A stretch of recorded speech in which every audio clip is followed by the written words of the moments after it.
आपण आज question number 5 illustration 5 हे बघणार आहोत. जे आपण काल बघितलेला इलस्ट्रेशन 4 सेम त्या पॅटर्नवरच काय हा जो काही क्वेश्चन नंबर 5 आहे तो क्वेश्चन नंबर 5 पण त्याच बेसलाईनवर आपल्याला बघायचा आहे. त्यामुळं आज तुम्ही काय करणार आहे, जास्त प्रमाणात तुम्ही मुलं स्वतःहून मला काय देणार आहे, उत्तरं देणार आहे. कारण कालच्या लेक्चरला जे आपण शिकलो त्याच सगळ्या गोष्टी इथं परत आपल्याला फॉलो करायच्या. तर आता जे काही कालच्या लेक्चरमध्ये बघितलं तसंच आपण काय करू, आता नेहमीप्रमाणे आपला जो प्रॉब्लेम आहे आधी तो वाचून घेऊ.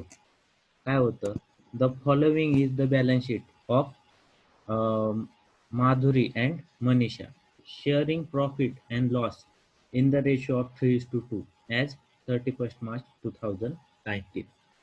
Balance sheet as on 31st March 2019. Liability साईडला माधुरी कॅपिटल 80,000,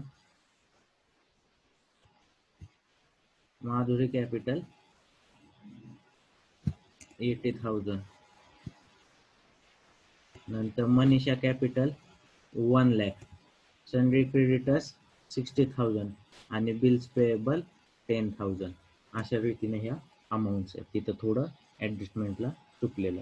तसंच जे काही आहे बॅलन्स शीटला काय आहे, आपलं बॅलन्स शीटला 72,000 रुपये, 72,000 building, plant and machinery 60,000, stock 48,000, debtors 42,000, RDD 2,000 is equal to debtors 40,000. Remaining balance of debtors is 40,000 and bank is 20,000. Furniture is 10,000. अशा रीतीने ह्या काय दिलेल्या आपल्याला असेट दिलेल्या आहेत, बरोबर. त्यानंतर काय डिसाईड झालं त्यांचं, की त्यानंतर त्यांनी डिसाईड केलं की on 1st April 2019 Mohini is admitted on the following terms. मोहिनीला काय केलं, त्यांनी ॲड केलं. ज्या काही टर्म्स ठरल्या त्याच्यावर त्यांनी काय केलं, मोहिनीला ॲड केलं. तर काय ठरल्या त्यांच्या terms, she is to pay rupees 1 lakh as her capital. Capital म्हणून तिनं किती द्यायचे, 1 लाख रुपये द्यायचे. And rupees 40,000 as her share of goodwill. तिला काय 40,000 रुपयाचं काय काय शेअर ऑफ गुडविल द्यायचं आहे. The new profit sharing ratio is to be 5:3:2. त्यांनी न्यू प्रॉफिट शेअरिंग रेशो दिलेला आहे. त्यांचा जो काही रेशो होता 5:3:2 हा त्यांचा रेशो ठरलेला आहे. The asset are to be revalued as under. ज्या काही असेट होत्या आपल्या त्या असेट काय झाल्यात, रिव्हॅल्यूड झाल्यात. तर काय झालं पहिलं, तर बिल्डिंग 1 लाख रुपयाची झाली आणि प्लांट अँड मशिनरी 48,000ची झाली. तर इथं जर आपण बघायला गेलो तर बॅलन्स शीटला किती दिली आहे आपल्याला, प्लांट अँड मशिनरी बिल्डिंग किती दिली आहे, 72,000ची बिल्डिंग होती. 72,000ची बिल्डिंग किती झाली आता आपली, ती झाली 1 लाखाची. बिल्डिंग रुपीज 1 लाख म्हणजे किती वाढले तुमचे, जवळजवळ 28,000 तिथं वाढलेले आहे. 28,000 बिल्डिंगची कॉस्ट वाढली. आणि plant and machinery rupees 48,000. Plant and machinery 60,000 होते आपले, ती झाली 48,000 झाले. म्हणजे प्लांट अँड मशिनरीची व्हॅल्यू काय झाली आपली, कमी झालेली आहे. नंतर पुढं काय पॉईंट दिलेत त्यांनी अजून, RDD to be increase up to rupees 4,000. RDD काय करायची तुम्हाला, इन्क्रीज अप टू 4,000 रुपयापर्यंत वाढवायची. जी RDD ॲक्च्युअल आपली किती होती बुक्समध्ये आता 2,000 होते. 2,000 rupees is RDD.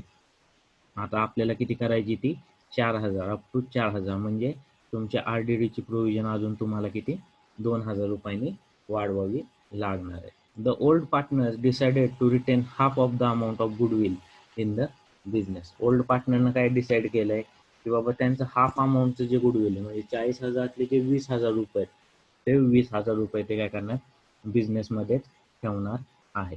सनरी creditors should be revaluated at rupees 66,000. आता सनरी क्रेडिटर्स किती केले त्यांनी, 66,000 केलेले आहेत. आता सनरी क्रेडिटर्स, आता लायबिलिटी साईडला आपण पहिल्यांदाच प्रॉब्लेममध्ये जातो. इतके दिवस आपण फक्त असेट साईडला होतो. तर जे काही सनरी क्रेडिटर्स आहेत, सनरी क्रेडिटर्स किती होते आपले, तर सनरी क्रेडिटर्स 60,000चे होते, ते किती झाले 66 हजार. म्हणजे काय झालं, तुमची लॅबिलिटी इथं वाढलेली आहे. बरोबर. म्हणजे आपली एंट्र्या काय होणार आहेत ते आता आपल्याला इथं अभ्यास करायचा आहे. हे झाली तुमची इन्फॉर्मेशन, की कुठल्या असेट वाढल्या, कुठल्या लॅबिलिटी कमी झाल्या, कुठल्या असेट कमी झाल्या किंवा लॅबिलिटी वाढल्या, हे सगळं आपण ह्याच्यात बघून घेतलं. त्यांनी पुढं काय दिलंय, गिव्ह, काय सांगितले त्यांनी, give revaluation account, capital account and balance sheet of new firm. जी काही बॅलन्स शीट बनवायची ती नवीन फर्मची काय करायची, तुम्हाला बॅलन्स शीट बनवायची आहे. तर ह्या केसमध्ये काय झालंय, आपल्याला आता प्रत्येक पॉईंटनुसार काय करावं लागणार आहे, तुम्हाला प्रॉब्लेम सॉल्व्ह करावे लागणार आहे. मग आता काल जे आपण बघितलं, कोण कोण सांगेल कुठले कुठले अकाउंट आता आपल्याला बनवायचे, तिथं कुठले कुठले अकाउंट बनवायला सांगितलेत त्यांनी?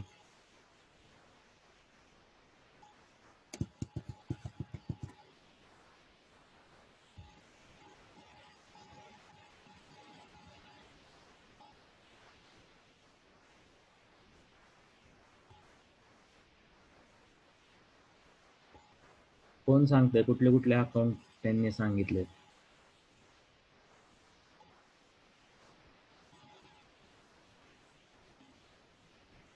आता तर बघितलं ना आपण, कुठले कुठले अकाउंट बनवायचे, कुठले कुठले रिव्हॅल्युएशन अकाउंट, कॅपिटल अकाउंट आणि बॅलन्स शीट, एवढ्या गोष्टी तुम्हाला काय करायच्या तिथं प्रिपेअर करायच्या. एक लक्षात घ्या, तुम्ही जर लेक्चरला जर लक्ष दिलं तरच तुम्हाला ह्या गोष्टी लक्षात येणार आहेत. आणि कालचा प्रॉब्लेम आणि आजचा प्रॉब्लेम सगळा सेम आहे, फक्त थोडंसं वर्डिंग चेंज आहे. आणि हे जे काही 6वा पॉईंट आहे, हा एक 6वा पॉईंट त्यांनी ॲड केलेला आहे, की संधी क्रेडिटरची एक जी काही जर्नल एंट्री होती त्याचा इफेक्ट कसा येईल, ह्या गोष्टी फक्त आपल्याला आज शिकायच्या. तेवढ्यासाठीच हा प्रॉब्लेम आहे. बाकी सगळ्या कालच्याच गोष्टी आपल्या ह्याच्यात दिलेल्या आहेत. तर आपण पहिल्यापासून आता सुरुवात करू. मला आता सांगा बरं, पहिलं आपल्याला काय बनवावं लागणार आहे? कॅपिटल अकाउंट एक बनवायचं, रिव्हॅल्युएशन एक अकाउंट बनवायचं आहे. बरोबर. आता जेव्हा हे 2 अकाउंट बनवायचे आणि हे अकाउंट बनवल्यानंतर तुमची काय बनणार आहे, बॅलन्स शीट बनणार आहे.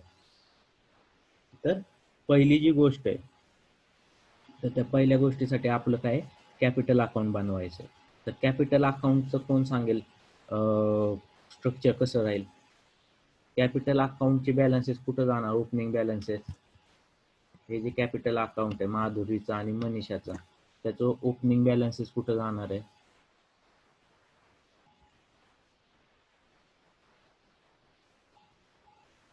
कोण सांगतंय?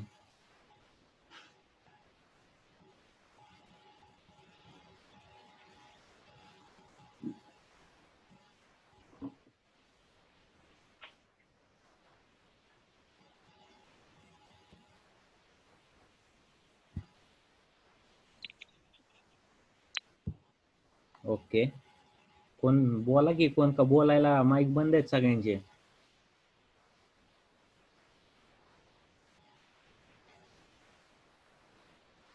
तर कॅपिटल अकाउंट कुठे जाणार आहे, क्रेडिट साईडला. कॅपिटल अकाउंटच्या ऑल पार्टनर्स कॅपिटल अकाउंटच्या क्रेडिट साईडला माधुरीचे 1,00,000 रुपये जाणार आहे. नंतर मनीषाचे किती जाणार आहे, 60,000 रुपये जाणार आहे. तसंच मोहिनीचे कुठं जाणार आहेत, मोहिनीनं पण किती आणलंय, 1,00,000 रुपये आणले. तर तिचं कॅपिटल कुठं जाणार आहे, क्रेडिट साईडला जाणार आहे. तिच्या कॅपिटलची जर्नल एंट्री काय होणार आहे, कोण सांगतंय? काल पण बघितलेली कॅपिटल इंट्रोड्यूसची जर्नल एंट्री आपण कितीदा तरी बघितल्यात. आता कोण सांगतंय?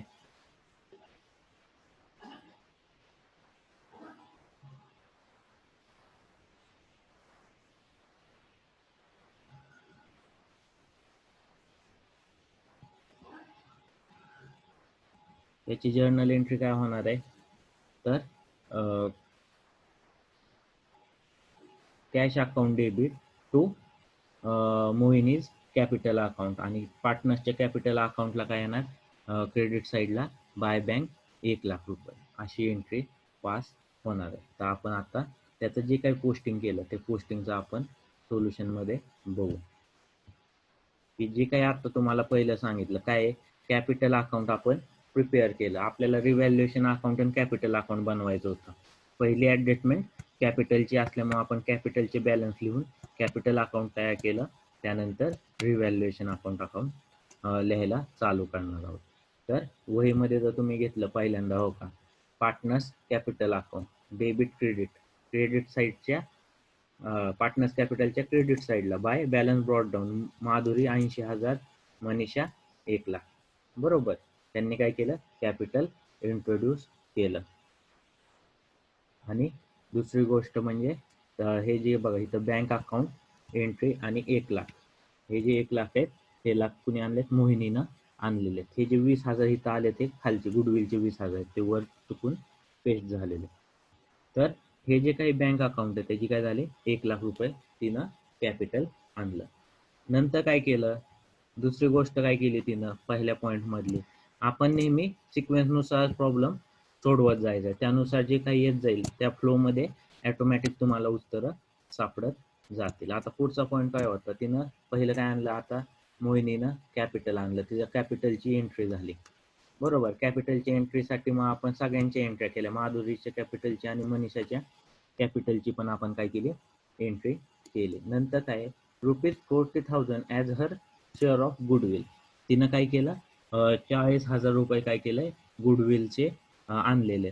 आणि त्यांनी पुढं गुडविलला ट्रीटमेंट पण सांगितलेली. गुडविलची ट्रीटमेंट त्यांनी पुढं काय सांगितलं, गुडविलचं इफेक्ट, तर त्यांनी 5 नंबरला सांगितलंय बघा, काय सांगितलेलं त्यांनी, की the old partner decided to retain half of the amount of goodwill in the business. म्हणजे काय, जे काही 40,000 आहेत त्याच्यातली काय हाफ अमाऊंट त्यांनी बिझनेसमध्ये रिटेन केली. म्हणजे त्यांनी काय केलं, दुसरा अर्थ काय, की त्यांनी हाफ अमाऊंट काय केली, बिझनेसमधनं विथड्रॉ केली.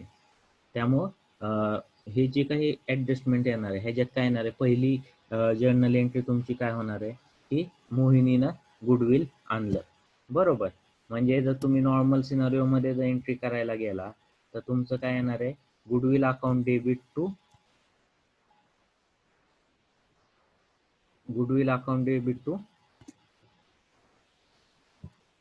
Mohini's goodwill account. बरोबर.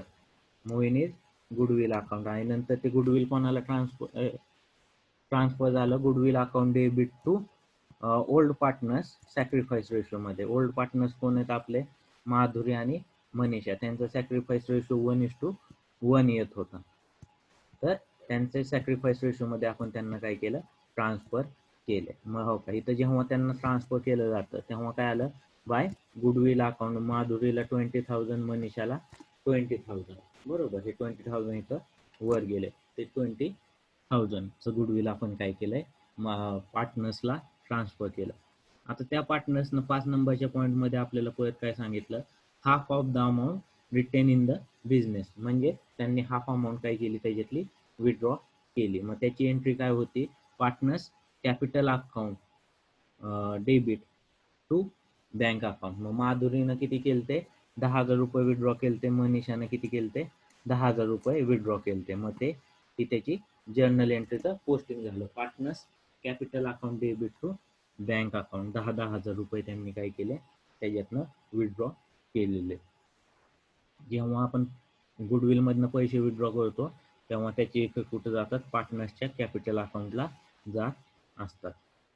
त्याच्यानंतर पुढचा पॉईंट येतो म्हणजे काय, पॉईंट नंबर 2. पॉईंट नंबर 2ला त्यांनी काय दिलंय आपल्याला, पॉईंट नंबर 2ला फक्त त्यांनी रेशो दिलाय, न्यू प्रॉफिट शेअरिंग रेशो त्यांचा किती आहे हे त्यांनी आपल्याला डिटेलमध्ये दिले, 5:3:2. त्याचा आपल्याला आता काही संबंध नाही. नंतर पुढं काय दिलंय, the asset are to be revaluated as under. आता आपल्याला रिव्हॅल्युएशन अकाउंट बनवावं लागणार. ह्या केसमध्ये काय होणार आहे, तुमचं रिव्हॅल्युएशन अकाउंट तुम्हाला काय करायचं आहे, बनवावं लागणार आहे. मग जेव्हा आपण रिव्हॅल्युएशन अकाउंट बनवतो तेव्हा आपल्या कुठल्या 2 ते 3 जर्नल एंट्रीज पास होतात. पहिली काय बाबा, बिल्डिंग 1,00,000 रुपयानं वाढली, 1,00,000 रुपयाची बिल्डिंग झाली, म्हणजे 28,000 काय झाली आपली बिल्डिंग वाढली होती. मग ही जी काही 28,000 बिल्डिंग वाढली तो काय झालाय, आपला प्रॉफिट आहे. तसंच प्लांट अँड मशिनरी 48,000 कमी झाली, 48,000ची मशिनरी झाली. म्हणजे किती होते आधी ऑलरेडी आपल्याकडं प्लांट अँड मशिनरी 60,000ची होती, तर 60,000ची प्लांट अँड मशिनरी किती झाली, 48,000 झाली. म्हणजे तुमची जी काही मशिनरी आहे ती काय झाली तुमची कमी झालेली आहे. बरोबर. तुमची जी काही मशिनरी आहे ती कितीनं कमी झालेली? 60,000 48,000 आलेली आहे. 60,000 तुमची 48,000 काय झाली? मशिनरी आलेली आहे. नंतर तुम्ही परत काय केलं तर RDD to be increase up to ₹4,000 म्हणजे तुमची RDD वाढली. RDD आता किती होती इथं? तर ह्या केसमध्ये बघा RDD तुमची किती 2,000 ची होती. तर ती किती करायची आता तुम्हाला? 4,000 करायची. म्हणजे तुमचे जे काही असेट्स आहेत, ज्या काही असेट्स आहेत त्याच्यात ह्या 2,000 मध्ये काय होणार आहेत? अजून ₹2,000 काय होणार आहेत? ऍड होणार आहे. अशा रीतीनं तुमचे डेटरची व्हॅल्यू पण कमी होणार आहे. मग आपण त्याच्यासाठी काय करतो? रिव्हॅल्युएशन अकाउंटला इफेक्ट देत असतो. अशा रीतीने हे जे काही इफेक्ट्स आहेत ते इफेक्ट्स आपल्याला आता द्यायचे आहेत. मला कोण एंट्री सांगेल की जे काही बिल्डिंगची कॉस्ट वाढलेली आहे, बिल्डिंगची कॉस्ट आता किती झाली? वाढलेली. त्याच्यात आपण किती प्रॉफिट घेतला? जवळजवळ 28,000चा बिल्डिंगमध्ये काय घेतलाय आपण? प्रॉफिट घेतलेला आहे. तर हा जो काही 28,000चा प्रॉफिट आहे त्या प्रॉफिटची एंट्री काय होणार? कोण सांगतंय? तुमच्या असेट वाढल्या तर तुम्ही एंट्री काय घेणार?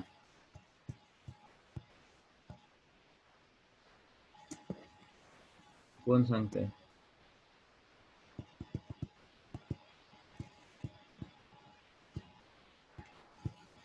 असेट वाढली म्हणजे प्रॉफिट झाला तुम्हाला. कोण एंट्री देणार तुमची?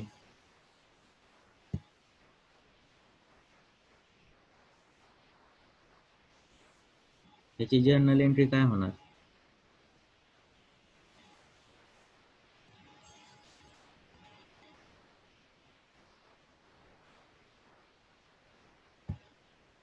asset account debit to revaluation account.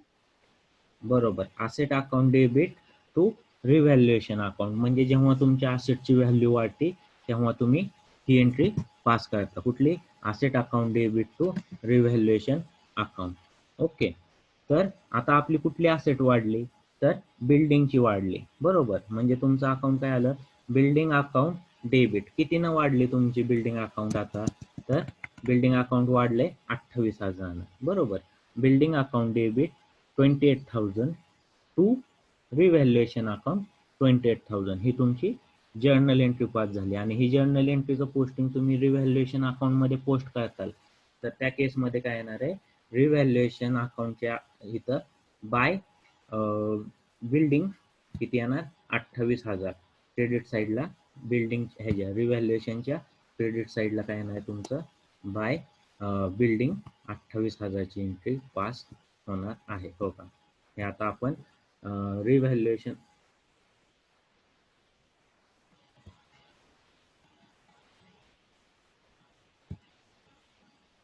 हे आपण आता काय केलं? रिव्हॅल्युएशन अकाउंट इथं तयार केलेलं आहे. तर ते जे काही रिव्हॅल्युएशन अकाउंट तयार केलंय त्याच्यात बघा बाय बिल्डिंग अकाउंट जसं सांगितलं आता एंट्री बाय बिल्डिंग अकाउंट 28,000. आपण जर्नल एंट्री काय केली ती? Building account debit to revaluation account म्हणजे रिव्हॅल्युएशन अकाउंटला आपण क्रेडिट दिलं म्हणून रिव्हॅल्युएशन अकाउंटच्या क्रेडिट साईडला बाय बिल्डिंग अकाउंट 28,000. बरोबर. 28,000 आपली काय झाली? बिल्डिंग वाढलेली आहे. हा झाला पहिला पॉईंट. नंतर काय झालंय? मशिनरी आपली वाढली का कमी झाली? कोण सांगेल? आता आपली जी मशिनरी आहे ती कितीची होती? प्लांट अँड मशिनरी 48,000ची झाली. कितीची होती आपली प्लांट अँड मशिनरी? 60,000ची. हो का? प्लांट अँड मशिनरी 60,000ची. आता किती व्हॅल्युएशन किती झालंय तिचं? 48,000चं व्हॅल्युएशन झालंय. तर आता काही जर्नल एंट्री पास होईल?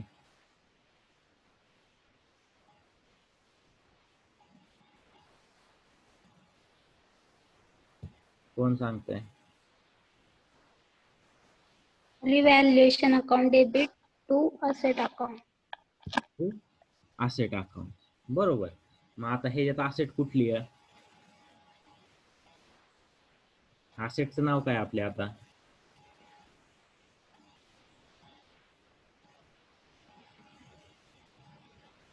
Plant and machinery. हा, मग आता काय जर्नल एंट्री होणार परत सांग बरं. Revaluation account debit to plant and machinery account. Revaluation account debit to plant and machinery account 42,000 sorry किती आलं 12,000 बरोबर. 12,000 काय झाली आपली प्लांट अँड मशिनरी कमी झालेली. मग ह्याची जे पोस्टिंग कसं होणार कोण सांगतंय. रिव्हॅल्युएशन अकाउंटच्या कुठल्या साईडला दिसणार आहे, डेबिट का क्रेडिट. Debit. रिव्हॅल्युएशन अकाउंटच्या डेबिट साईडला बरोबर. तर रिव्हॅल्युएशन अकाउंट आला आपल्या समोर आणि रिव्हॅल्युएशन अकाउंटच्या डेबिट साईडला काय झालंय टू प्लांट अँड मशिनरी 12,000 रुपये. 12,000 रुपयाची काय झाली आपली प्लांट अँड मशिनरी तयार झालेली आहे. हे झालं बघा रिव्हॅल्युएशन अकाउंट डेबिट. म्हणून रिव्हॅल्युएशन अकाउंटला डेबिट दिलं म्हणून रिव्हॅल्युएशनच्या डेबिट साईडला revaluation account debit to plant and machinery account 12,000. नंतर काय होतं आरडीडी आपली काय करायची होती 2,000 रुपयांनी वाढवायची होती.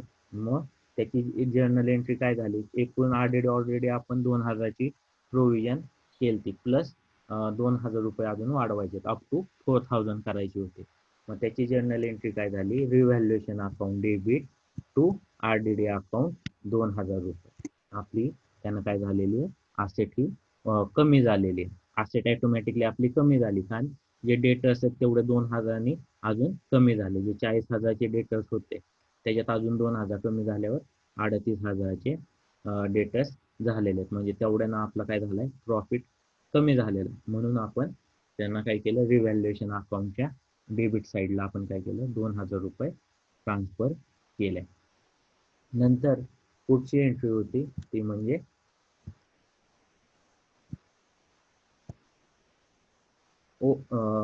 आता बघा आपण कुठल्या कुठल्या एंट्री बघितल्या. 4 नंबरची पण एंट्री मी आता तुम्हाला सांगितली आरडीडीची झाली.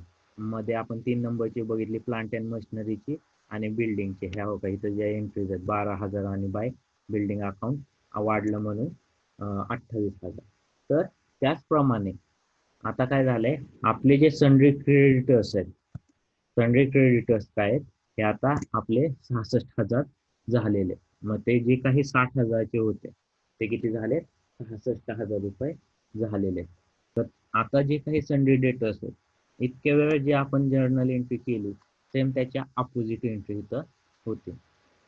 जेव्हा असेटची व्हॅल्यू कमी होती तेव्हा आपण ते रिव्हॅल्युएशन अकाउंटच्या डेबिट साईडला घेतो. तसंच जेव्हा आपल्या लॅबिलिटी साईडची व्हॅल्यू वाढते तेव्हा ती कुठे येते रिव्हॅल्युएशन अकाउंटच्या डेबिट साईडलाच ती पण व्हॅल्यू येत असते. का तर तेवढ्यानं आपला लॉस ऑटोमॅटिकली वाढलेला आहे. पैसे आपल्याकडनं जाणार आहेत. 6,000 रुपये आपला ऑटोमॅटिक लॉस हा तयार झालेला.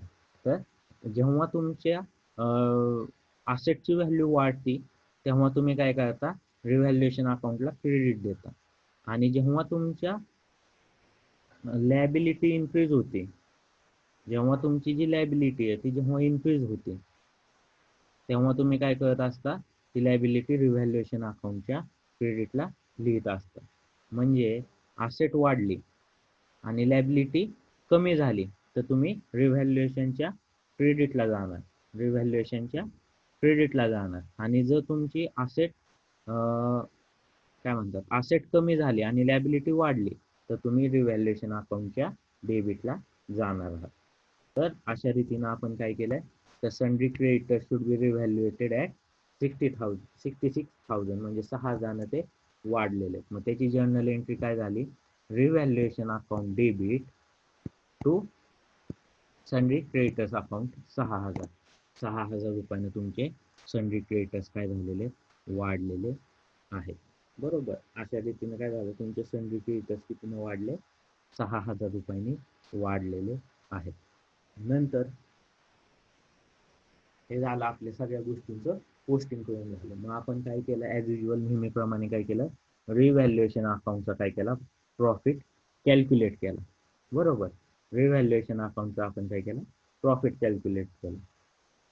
तर क्रेडिट साईडला जो काही प्रॉफिट आला आपला 8,000 रुपये जो काही प्रॉफिट शिल्लक राहिलाय ह्याची जर टोटल केली तर ह्याची टोटल किती आली 20,000 रुपये आली आणि इकडे आपल्याकडे किती आहे क्रेडिट साईडला 28,000. त्यामुळे जो काही रिव्हॅल्युएशनच्या डेबिट साईडला रिव्हॅल्युएशनचा प्रॉफिट येतो. तर जो काही प्रॉफिट आहे तो प्रॉफिट काय झाला तुमचा किती झाला तर तो प्रॉफिट झाला 8,000 रुपये आणि तो त्यांच्या ओल्ड रेशोमध्ये ह्या दोघांचा जो आहे माधुरी आणि मनीषा ह्या दोघींचा काय केलं त्यांचा जो ओल्ड रेशो माधुरी आणि मनीषाचा ओल्ड रेशोमध्ये आपण त्यांना ट्रान्सफर केला आणि हा ट्रान्सफर केलेला प्रॉफिटचा दुसरा इफेक्ट कुठं गेला तर त्यांच्या कॅपिटल अकाउंटला. पुढचा इफेक्ट कुठं गेला त्यांच्या कॅपिटल अकाउंटला गेलेला आहे. रिव्हॅल्युएशन हो का रिव्हॅल्युएशन अकाउंटच्या प्रॉफिटला पुढचा त्यांचा काय गेलाय इफेक्ट गेलेला आहे. प्रॉफिट ऑन रिव्हॅल्युएशन अकाउंट हा त्यांच्या ओल्ड रेशोमध्ये आपण त्यांना ट्रान्सफर केला. 4,800 आणि 3,200 हा आपण त्यांना काय केला ओल्ड रेशोमध्ये ट्रान्सफर केला.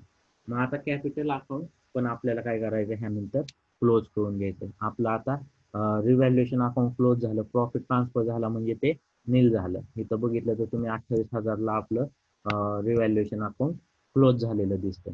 तर त्यानंतर आपल्याला काय करायचं पार्टनर्स अकाउंट क्लोज करून घ्यायचं होतं. मग जे काही पार्टनर्स अकाउंट झालं तर पार्टनर्स अकाउंटमध्ये काय झालं जो काही प्रॉफिट होता आणि त्यांनी जे गुडविल हाफ अमाऊंट गुडविल जे विड्रॉ केलं तेवढी एकच फक्त विड्रॉवलची एंट्री आजच्या ह्या प्रॉब्लेममध्ये आपल्या इथं आहे. हे 10,000 हजारचं त्यांनी काय केलं विड्रॉवर केलं.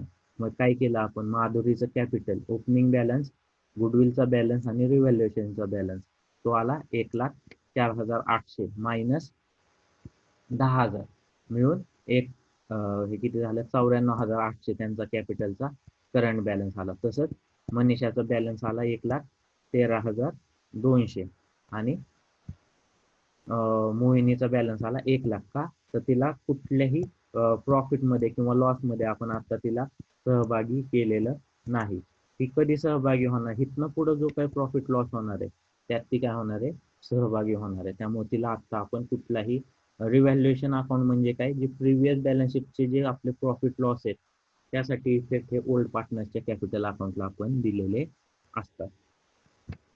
नंतर आतापर्यंत कालच्या प्रॉब्लेमला आपण इथपर्यंत गेलतो. आता आपल्याला एक स्टेप थोडीशी पुढे जायचंय ते म्हणजे काय करायचं आपल्याला बॅलन्स शीट बनवायची. नवीन फर्मची काय करायची बॅलन्स शीट बनवायची.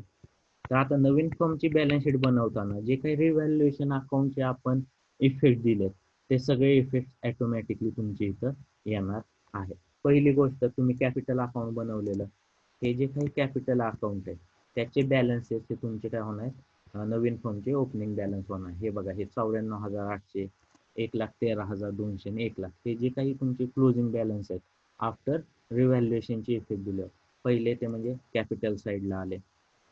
कॅपिटल अकाउंट 94,800 नंतर 1,13,200 आणि 1,00,000 कोणाचे माधुरी मनीषा आणि मोहिनी ह्या तिघींचे बॅलन्स काय जसे आपण फायनल केले त्यानुसार त्यांचं पोस्टिंग केलं.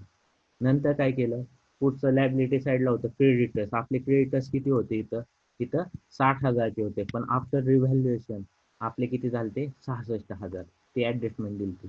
मग ॲज इट इज न्यू क्रेडिटर्सचा जो आकडा आहे तो आपल्याला इथं पे करावा लागणार. बिल्स पेएबलला 10,000चे 10,000 राहिले ह्याच्यात काहीही चेंज नाही. जर जुनी बॅलन्स शीट बघितली जर बघितली तुम्ही तर ते तुमच्या लक्षात येईल. हो का ही जुनी बॅलन्स शीट आहे. ह्या जुन्या बॅलन्स शीटमध्ये तिथं ह्यांचे कॅपिटल चेंज झाले. माधुरी आणि मनीषाचं कॅपिटल काय झालं चेंज झालं. सनडी क्रेडिटर्स पण आपले किती होते आधी हे 60,000चे होते ते 66,000 झाले. बिल्स पेएबल 10,000चे होते ते काय झाले 10,000च राहिलेले. नंतर आता असेट साईडला कुठं कुठं चेंज झाला तर बिल्डिंगची अमाऊंट आपली चेंज झाली. प्लांट अँड मशिनरी चेंज झाली. स्टॉक ॲज इट इज होता म्हणजे 48,000ला 48,000च दिसेल. डेटर्स आपले 2,000 वाढलेले म्हणजे हा चेंज होईल आणि बँक अकाउंट पण चेंज होईल का तर तुमच्याकडे नवीन कॅश पण आली आणि कॅश विड्रॉ पण झालेले. तर आणि फर्निचर ॲज इट इज राहील आपलं. तर त्याचं जे पोस्टिंग आहे ते ॲज इट इज आपण खाली बॅलन्स शीटला पुन्हा एकदा नीट डिटेलमध्ये बघू.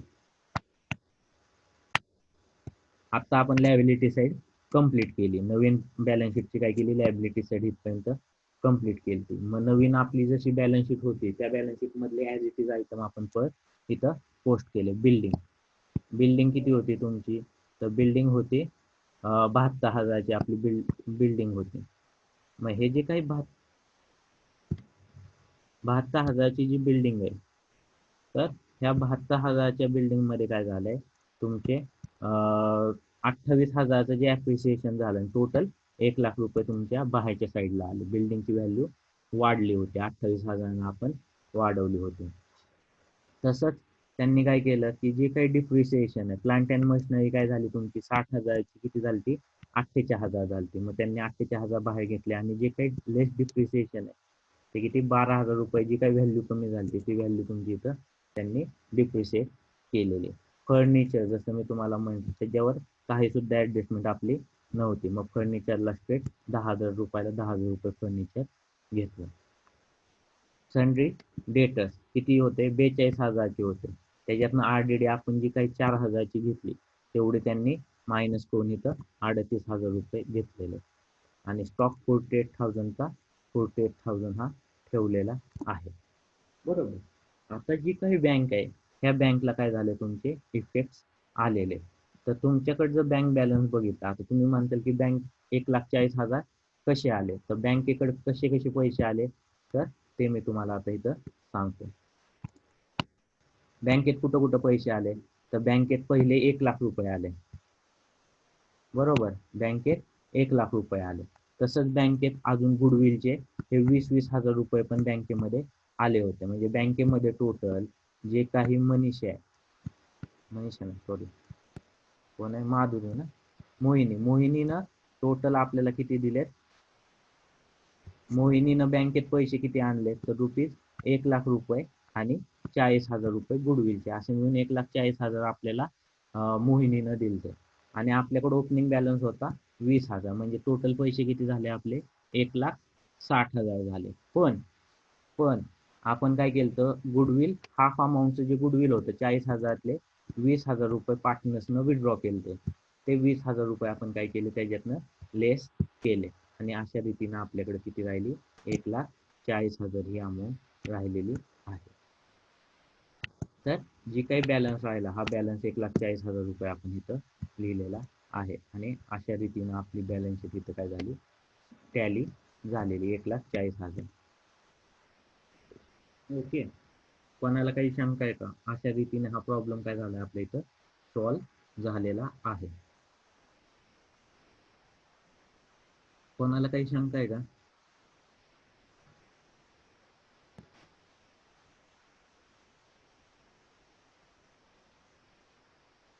आणि अशा रीतीनं ही जी काही बॅलन्स शीट आहे 3,34,000ला काय झाली आपली टॅली झालेली आहे. हा पण प्रॉब्लेम सेम इलस्ट्रेशन 3चा ऑलरेडी आहे. जर कोणाला काही शंका असली तर तुम्ही विचारू शकता.